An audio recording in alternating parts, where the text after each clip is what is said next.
ನನಗೆ ಇವತ್ತು ತಡವಾಗ್ತಿದೆ, ಉಪ್ಪಿಟ್ಟು ಮಾಡ್ಲಾ?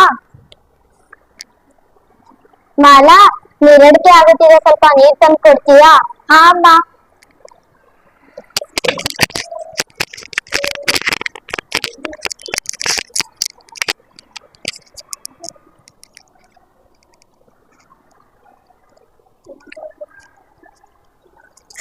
ಮಾಲಾ, ನನಗೆ ಕಾಫಿ ಮಾಡಿ ಕೊಡುತ್ತೀಯಾ? ಹಾ ಮಾವ. ಇಷ್ಟೆಲ್ಲ ಅಡಿಗೆ ಉಪ್ಪಿಟ್ಟು ಮಾಡಕ್ ಇಟ್ಟಿದ್ದೀನಿ, ಲೇಟ್ ಆಗ್ತಿದೆ ಇದೆಲ್ಲ ತೆಗೆದ್ರೆ. ಅಮ್ಮ, ಇವತ್ತು ತಿಂಡಿಗೆ ಪುರಿ ಮಾಡುತ್ತೀಯಾ? ಇಲ್ಲ ಮಗನೇ, ನನಗೆ ತಡವಾಗ್ತಿದೆ. ಮುಂದಿನ ವಾರ ಮಾಡ್ಕೋತೀನಿ ಮಗ. ಹೋಗಮ್ಮ, ನೀ ಯಾವತ್ತು ಬಿಜಿ ಇರ್ತೀಯ. ಅಮ್ಮ, ನನಗೆ ಶೂ ಪಾಲಿಶ್ ಸಿಗೋವಲ್ತು. ಅಲ್ಲೇ ಇಟ್ಟಿದ್ದೀನಿ ನೋಡಮ್ಮ. ಇಲ್ಲಮ್ಮ, ಎಷ್ಟು ಹುಡುಕಿದ್ರೂ ಸಿಗೋವಲ್ತು. ತಡಿಯಮ್ಮ.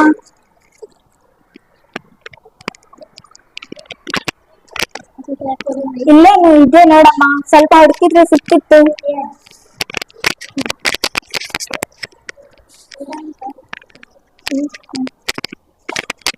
ಮಾಲಾ, ಕಾಫಿ ರೆಡಿ ಆಯ್ತಾ?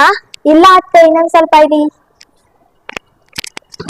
ಓ ಮಾಲಾ, ನೀನು ಇವತ್ತು ಬೇಗನೆ ಇದ್ರೆ ನಿನ್ನ ಕೆಲಸ ಬೇಗನೆ ಮುಗಿಸಬಹುದಿತ್ತು. ನಾನು ಇವತ್ತು 5:30ಗೆ ಎದ್ದಿದ್ದೇನೆ, ನೀವು 6:30ಗೆ ಎದ್ದಿದ್ದೀರಾ. 1 ಗಂಟೆ, ನಿಮ್ಗಿಂತ 1 ಗಂಟೆ ಮುಂಚೆನೆ ಎದ್ದಿದ್ದೇನೆ ನಾನು. ಹಾಗಾದ್ರೆ ನಿನ್ನ ಕೆಲಸ ಮುಗಿಸಲು ನೀನು 5 ಗಂಟೆಗೆ ಹೇಳಬೇಕು ಅಂತ ನನಗನ್ನಿಸುತ್ತಿದೆ. ಏಕೆ ಅಮ್ಮನೇ ಬೇಗ ಹೇಳ್ಬೇಕು? ನೀವೆಲ್ಲ ಬೆಳಗ್ಗೆ ಜಲ್ದಿ ಹೇಳಿದರೆ ಅಮ್ಮನ್ಗೆ ಸಹಾಯ ಮಾಡಿದ್ರೆ 1 ಗಂಟೆ 10 ತಾಸು ಜಲ್ದಿ ಹೇಳಿದರೆ ಕೆಲಸ ಜಲ್ದಿ ಮುಗಿಯುತ್ತದೆ. ಅಮ್ಮನಿಗೆ ಸಹಾಯ ಮಾಡ್ಬೇಕು.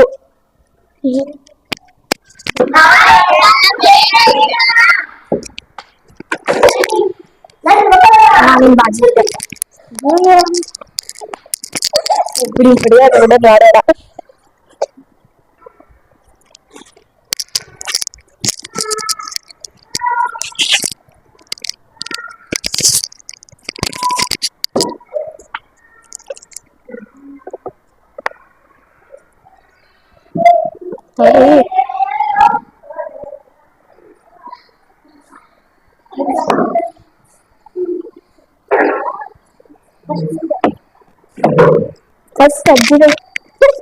ಮಾಲಾ, ತರಕಾರಿ ಹೆಚ್ಚಿಕೊಡ್ಲಾ? ಹಾ ಅತ್ತೆ. ನಾನು ಗಿಡಗಳಿಗೆ ನೀರು ಹಾಕಿ ಬರ್ತೇನೆ.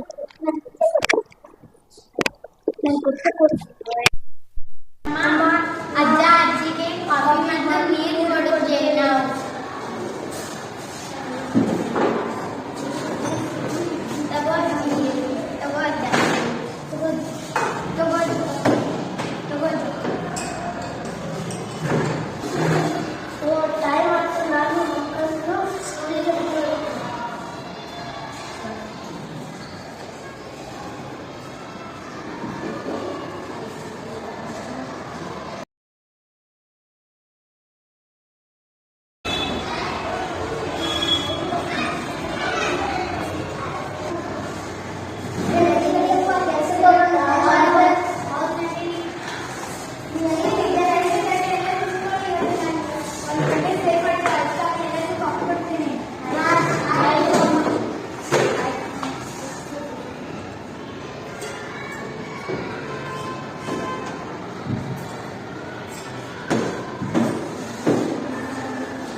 ನನ್ನ ಹೆಸರು ಸಾಕ್ಷಿ ಕಲಾಲ್, ನಾನು ಅಮ್ಮ ಪಾತ್ರ ವಹಿಸಿಕೊಂಡಿದ್ದೇನೆ.